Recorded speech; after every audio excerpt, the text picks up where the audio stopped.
Back in May of 2011, we struck a deal with Petrohawk, now BHP, to base load a little pipeline, the Kinder Morgan crude and condensate line from the Eagle Ford into our terminals on the ship channel, because we felt ship channel is a very liquid place for this condensate to get, and we thought people might be interested.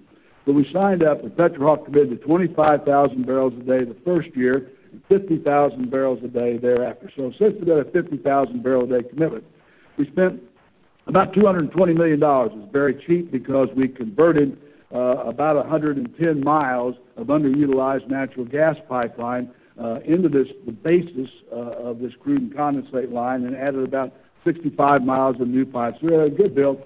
And if we had done nothing else but just moved those BHP barrels for all the life of this project, we would have had about a 15% unlevered return on it. Good, solid project, the kind of project that we like.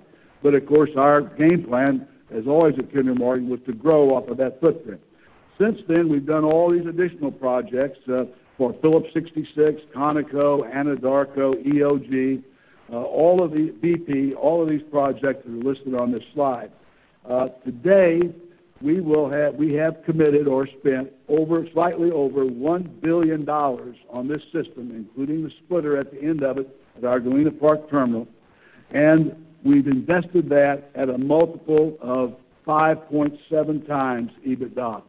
So this is an opportunity that started very small, and because of that footprint, we were able to expand it. There will be more to come. I expect that investment will move upwards from $1 billion just in this area. For example, we now project in terms of throughput that in 2016 we will be moving over 250,000 barrels a day. The capacity is 300,000 barrels a day, could even be ramped up further.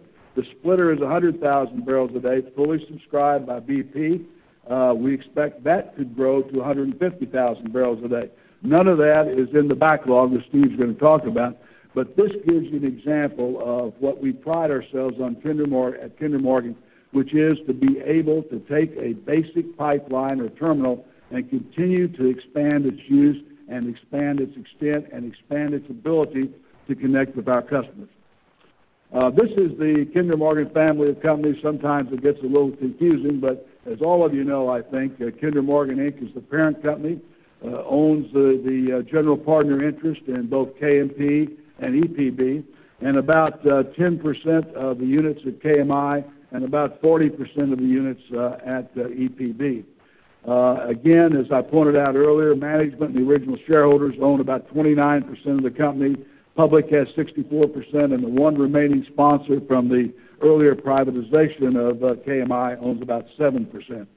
So it's a little bit of a confusing slide, but you can see where the money flows. I think that's what's important. We anticipate and target KMI will pay out $1.72 in dividends per share this year, KMP $5.58 per unit, and EPB $2.60 per unit. Over the years since inception, you've seen this slide many times. We've had 18 years of consistent growth. The year before Bill and I bought the general partner, what's now KMP distributed a grand total of $17 million in 1996. This year we will come out at $4.5 billion in distributions to the GP and LP. That's a compound annual growth rate of 36%. Maybe that's what a lot of you would like to see for the future. The company's a little bigger now. We're not, I hate to disabuse you of that, but we're not going to be able to grow quite that fast. The compound annual growth rate in the distributions to the LPs is 13%. And the bottom part of the slide simply indicates that we've been able to do that, keeping KMP at investment grade and relatively constant on a net debt to EBITDA ratio. In 2013, here's some points to consider. Looking backward in the rearview mirror is ordinarily not real helpful, but a couple of the achievements I'm going to point out on this slide are very important when you look at 2014 and beyond. Starting with our financial targets, we started a year ago right now, and we said we would target $1.57 in dividends per share to be declared at KMI. We did $1.60, and that was 14% growth over 2012. At KMP, we said we'd distribute $5.28 a year ago at this meeting. We did $5.33, and that was 7% growth from 2012. And EPB, we said we'd do $2.55, and we did, and that was 13% growth from 2012. We closed the Copano acquisition, which we announced a year ago today and closed. And as others will tell you, that's doing modestly better than what we had in our accretion plan, which is always good to know. Very importantly, and Steve Kane will cover this in a lot of detail, we added $4.2 billion to the backlog. And that's after, so we added 4.2 and subtracted $2 billion for projects that came online during 2013, including very significantly our Northeast Upgrade project on Tennessee and our new $260 million Parkway pipeline in our products pipeline segment.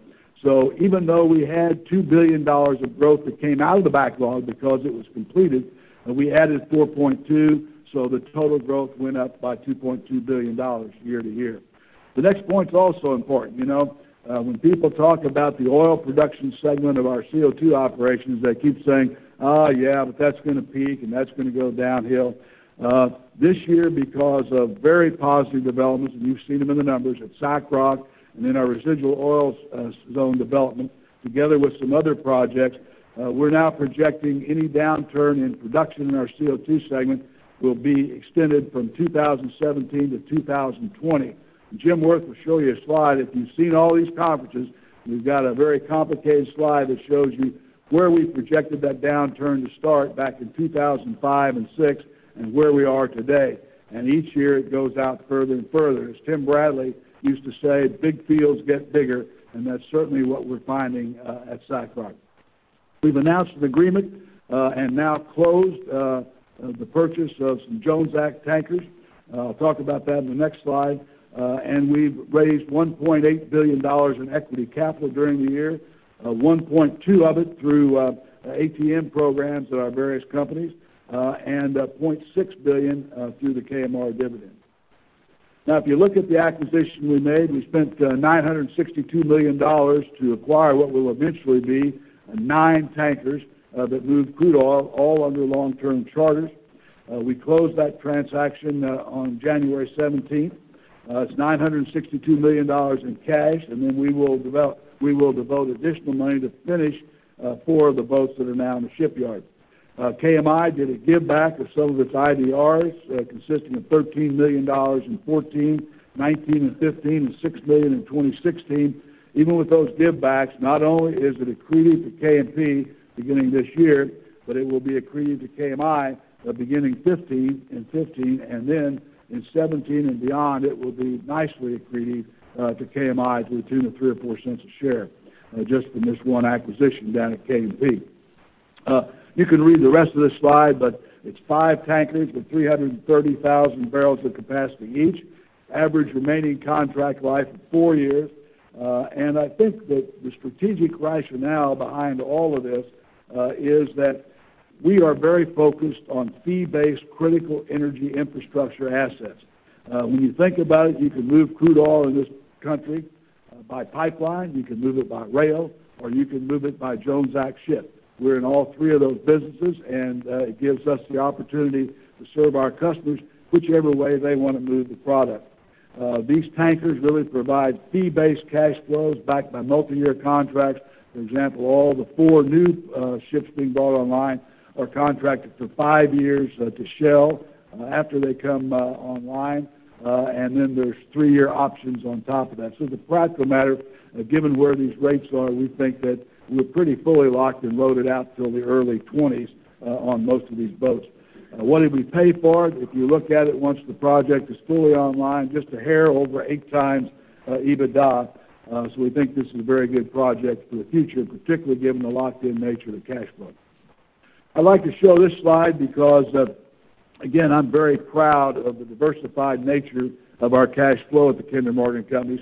If you look at the whole company consolidated up at KMI, which is the top part of this slide, you can see that today 54% of our earnings of our cash flow is coming from our natural gas pipelines.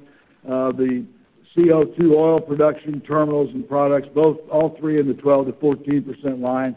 Our S&T part of our CO2 business is about 6%. In Canada today, only 2 or 3%, but moving up tremendously when we bring this big expansion of Trans Mountain online at the end of 2017. And then you can see K&P has a similar type of footprint in terms of where the dollars are being produced. EPB, of course, totally natural gas if you include the two LNG terminals as natural gas assets, and we consider them that way. But this just shows you all the tremendous opportunities that the Kinder Morgan system has, sort of tries to dovetail the mega factors driving growth in the midstream energy business across America with where our assets are located. Again, I think it just shows, again, the tremendous power of the footprint that we have. Let me talk about long-term growth targets.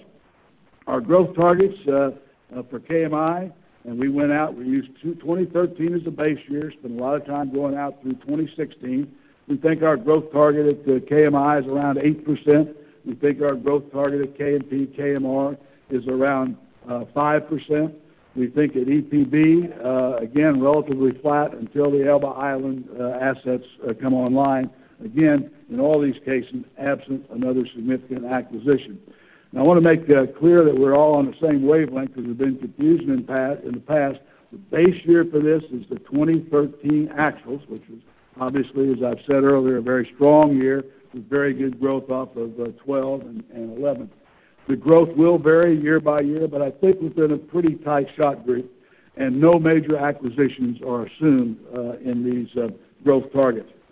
I think what this indicates, again, as I said to so many people last night, it indicates sustainable long-term growth in the Kinder Morgan companies, particularly KMI and K&P.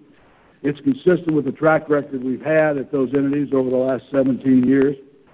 That said, let me just tell you that developing long-term growth models is a tremendous use of management time. It chews up a lot of effort, a lot of intellectual time. I'm not sure how much use it is to management. I'm not sure how much use it is to investors, given the fact that we post our budget every year, talk about it here, very transparent every quarter about the backlog of future projects. But based on all the, and I could add that most of the time you all don't pay much attention to them anyway. But I would just say that on a going forward basis, we're going to evaluate how much value there is, so whether we should continue working to provide 3- and 5-year models for future returns. But what you see today, we think, is a good model from beginning in 2013 out through 2016, and it's a model that we think is very achievable. In fact, we might be able to do better, certainly will do better if we do significant acquisitions.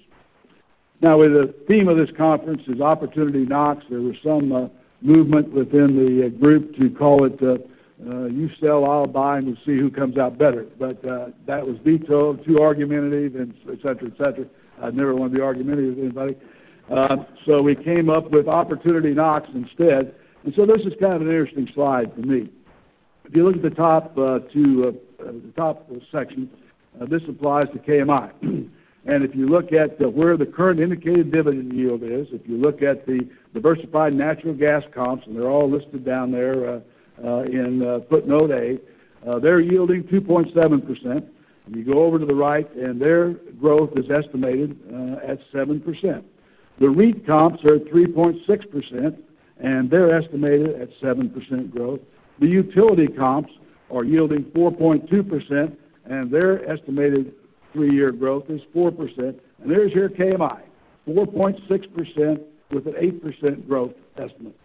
Something is wrong. Either we're not getting the message across, or people are just rejecting it, or I don't know what. But to me, that's a very compelling story for why KMI 4.6% yield is a hell of an opportunity, and that's why we called it Opportunity Knocks. Same kind of thing down on the MLPs, too. We just took the Alarian Index, yielding 5.7%. K&P's at 6.6, KMR 7.1, EPB at 7.6.